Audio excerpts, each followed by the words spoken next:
छोटे छोटे बच्चों को अकेला भेज दिया। आज तो मैं यहाँ जहर खा के मर जाऊंगी। मुझे आज किसी भी हालत में मेरा नाम अफशीन जहांगीर है। जोधपुर से 900 किलोमीटर हम लोग।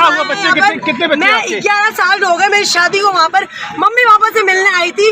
विदिन 48 आवर्स में खाली करो। कितने बच्चे निकल गए मेरे 2 बच्चे बॉर्डर के उस पर खड़े हुए अपने पापा के साथ। या फिर है ना गवर्नमेंट ने ये क्यों नहीं चलाया कि जिनकी शादियाँ हुई हुई है, जो बच्चे यहाँ आई हुई है, उनको ये प्रोटोकॉल फॉलो करना। गाइडलाइन चला दी 48 आवर्स की। मुझे कुछ नहीं पता, मेरी आवाज जहाँ तक भी पहुँच रही है। मुझे आज किसी भी हालत में बॉर्डर क्रॉस करना है, वरना मैं यही धरना दे के बैठ जाऊंगी। ये कोई तरीका थोड़ी ना होगा। हम लोग लाखों रुपए बर्बाद करके आए, इतने आराम से पैसा कमाते हैं क्या? वहाँ पर मेरा मियाँ खड़ा हुआ है, इतना थोड़ी ना होता है। मुझे कुछ नहीं, ये मेरी नेशनलिटी की स्लीप है, कैप्चर करें। ये मुझे हाफ नेशनलिटी मिली हुई है, ठीक है ना। मेरे बच्चे आए नहीं थे, मेरे बच्चे वहाँ वेट कर रहे थे मेरा कि मम्मा आ रही है, ठीक है। और 45 डेज से वैसे ही वो मुझसे अलग है, ठीक है। मैं अपने फादर की तबीयत पूछने और अपने काम से हम लोग अप डाउन करते हैं, इस सिचुएशंस में हमेशा आते जाते हैं। लेकिन इस बार उन्होंने ये कह दिया कि ब्लू पासपोर्ट नहीं जाएगा तो नहीं जाएगा, चाहे वो अंदर नेशनलिटी केस है, चाहे वो कोई भी केस है। अब वो मैं अपने बच्चों को कैसे एक्सप्लेन करूँ? मुझे उसका जवाब चाहिए। सोचे ना, तो भारत की ओर से रोका गया है कि पाकिस्तान की? भारत की ओर से हमें रोका गया है कि हम अंदर एंटर नहीं देंगे। तो आपके बच्चों से मुलाकात हुई? कैसे हुई? नहीं। कहाँ से हुई? हमें अंदर ही नहीं जाने दिया BSF वालों ने, तो वहाँ कैसे पहुँचूंगी मैं? 3-3 साल के बच्चों को लेके क्रॉसिंग करा दी, मार बाहर रो रही है।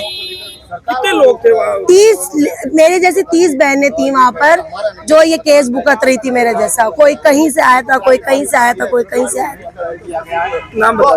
मेरा नाम अफशीन जहांगीर है। और बस सर, मैं बहुत फेडअप हुई हूँ, बहुत थक गई। अफशीन जहांगीर है। मैं रहती कराची में हूँ, शादी मेरी वहाँ हुई हुई है। 11 साल हो गए मुझे, और मेरे 2 बच्चे हैं। और यहाँ पर मेरे मम्मी पापा का घर है जोधपुर में। मैं मिलने के लिए आई थी, 30 दिन हो गए मुझे यहाँ पर। मेरे जाने के दिन थे, लेकिन ये गाइडलाइन के बाद में इमरजेंसी के अंदर हम लोग यहाँ से निकले कि भाई हम तो नेशनलिटी केस में शायद हमें एग्जिट देंगे। लेकिन जो वहाँ पर जाके मैंने मंजर आम देखा है कि वहाँ पर 1.5 2 साल के बच्चे, जो पाकिस्तानी इंडियन माओ के बच्चे थे, उन्हें वहाँ पर पासपोर्ट लेके BSF वालों ने अंदर बॉर्डर क्रॉस करवाया। और माएँ दरवाजे के बाहर रो रही हैं कि हमारे बच्चे। लेकिन हम क्या करें? वो कह रहे हैं हमारे हाथ में कुछ नहीं है। मेरे बच्चे मुझे वहाँ लेने आए थे, मुझसे बार बार सवाल कर रहे हैं कि मम्मा आप कब आओगी? मैं कैसे समझाऊं उनको कि मैं कैसे आऊंगी?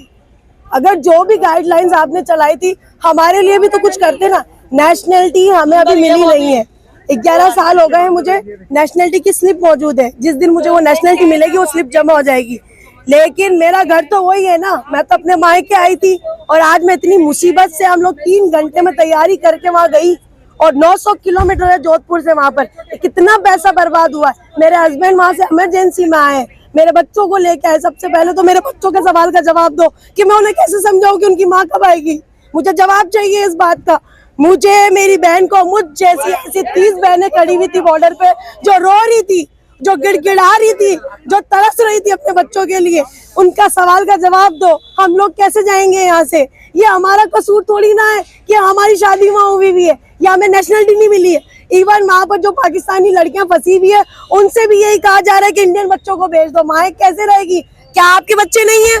आपके बच्चे नहीं है क्या? हमारा हम जायज खड़े नहीं है? हमारा राइट नहीं बनता बोलने का? इसके बावजूद भी अगर किसी को लगता है सही है नहीं सही है, वो खुदा पूछेगा उसको। और जो कुछ भी चल रहा है ना यहाँ पर, मैं विनती करती हूँ हमारे जाने का प्रबंध करें। 4 दिन से करें, हफ्ते भर से करें, या 10 दिन से करें, हमारे लिए रास्ता खोले। हमारा घर वही है। ये मेरी बहन 20 साल से वहाँ रह रही है, इसकी 2 बच्चों को वहाँ छोड़कर आई है। बच्चे ले लिए, बच्चों को ले लिया, इनको नहीं लिया।